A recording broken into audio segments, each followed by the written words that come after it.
When the Israelites went out from Egypt, we're told in Exodus 13:8, V'chamushim alu b'nei Yisrael me'eretz Mitzrayim.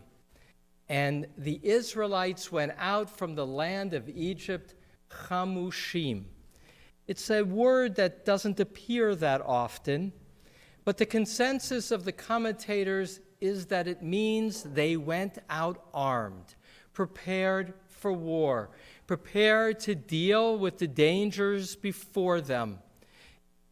Rabbi Avraham ibn Ezra, the great commentator of Spain of the 11th and 12th centuries, says that chamushim, that the word chamushim, armed, comes from the fifth rib, the number 5, and that's where the sword would be kept.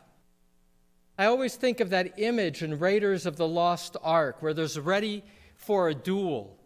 And there's this fellow who's known for his swordsmanship, and he gets out his sword and he swings it around, and then the other fellow just pulls out a pistol and shoots him. Which is to say that there's a big difference between a sword and a gun, and that there are times that one does need to be prepared for danger and even armed. I focus on this because this is the first week in the history of Congregation B'nai Israel where we as a community have had an armed guard. That's a change. It's not only a change for us as a community, not only an increased expense for us as a community, but it's symbolic, emblematic, not symbolic, it's real. It's emblematic of a change in America. When Linda and I travel, we often decide whether to go to a country based on turmoil. We chose not to go to some countries because they seemed to be too dangerous. And we commented to each other a year ago on the road that if we were not from America, we would be scared to go here. You think that's an underestimation. But know that in America, there are close to 90 guns per 100 people. In Canada, there are 30. In Australia, France, Spain, and England, less than 1. Actually, it's 1 per 1,000. But it's not just the number of guns in America. It's the violence that comes with guns. Just in the last 2 years, the number of mass shootings has increased. We almost don't respond anymore. It just become too familiar. In the last 2 years, I have all these notes because numbers matter. Las Vegas, 2 years ago, 58 dead, 800 wounded. Sutherland Springs, 26 killed. Stoneman Douglas High School, 17. Thousand Oaks, 12. Tree of Life Synagogue, 11 murdered, 6 injured, the largest attack on a synagogue in American history. It goes on and it goes on and it increases. Time is limited, and I'm not going to go through all these numbers I have in front of me. Numbers that indicate that there is no one answer as to why there's an increase in gun violence. There's copycat. Malcolm Gladwell feels that Columbine was a turning point in terms of mass murder that created a model that continues to be repeated. Some say it's the increased leniency and drugs in America or increased mental health problems in America and stress. But the only thing that is really significantly, demonstrably different in America than other countries that also have mental health problems is this absurd, and I will say absurd, human health crisis of guns. In America, every year, in 2016, over 34,000 people died as a result of guns. 34,000 3 years ago. Most of those, sadly, were due to suicides, 22,000. There were 11,760 homicides.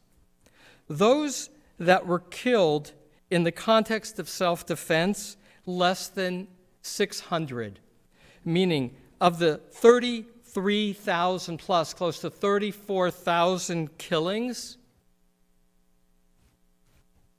589 were as a result of self-defense.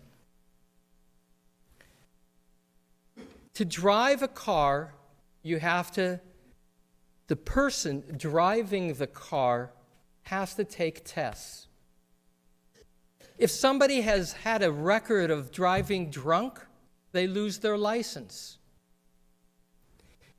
There's a lot of expectations of safety on the car itself, like seat belts and airbags.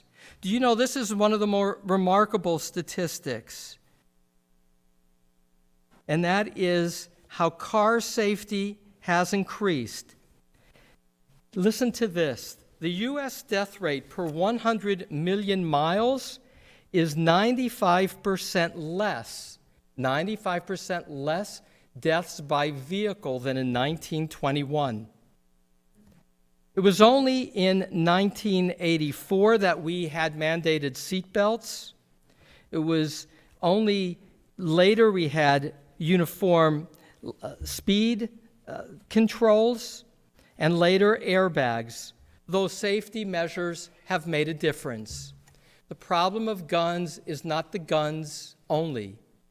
It's the nature of what it takes to get a gun and how many guns there are in this crazy way in America. This country is armed to the hilt, and I am speechless that unlike D-Day, when America united as a country and said, our freedom depends on taking chances and uniting, and we went and made a difference. Our country has lacked the political will to make a difference on guns. Even though 93% of Americans say there should be uniform background checks, 96% said preventing mentally ill should be a priority, 89% saying that somebody convicted of a violent crime conviction should not have a gun, 85% say that somebody put on a no-fly or watch list should not have a gun, 84% say that background checks should be required for private sale. Federal mandated waiting periods are approved by 87%. 89% say there should be a ban on semi-automatics becoming automatics, and these things have not occurred. And it so saddens me. I don't have the answers as to why we now have an armed guard. There's a lot of variables. But I say America is sick. America needs serious care of how we protect our children and how we protect ourselves. More preschoolers die in America each year from gun violence than police officers in America due to shootings in those gang-related areas. This is a problem that I've never talked about from the Bema. And everything crosses a line to politics, but this is a health crisis in America.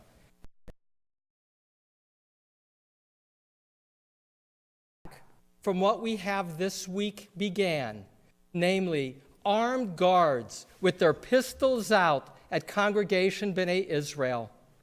But it is a wake-up call and a source of great upset to know that we need that protection, and we need it in a country overflowing with guns, and that many of those guns lead to misuse of guns. If you can save one life, our tradition teaches it means to save a world. Unless we address this health crisis, people will die unnecessarily. Ribono Shalom, Master of the universe, I don't know if we feel safer this week than we did a month ago. or a year ago.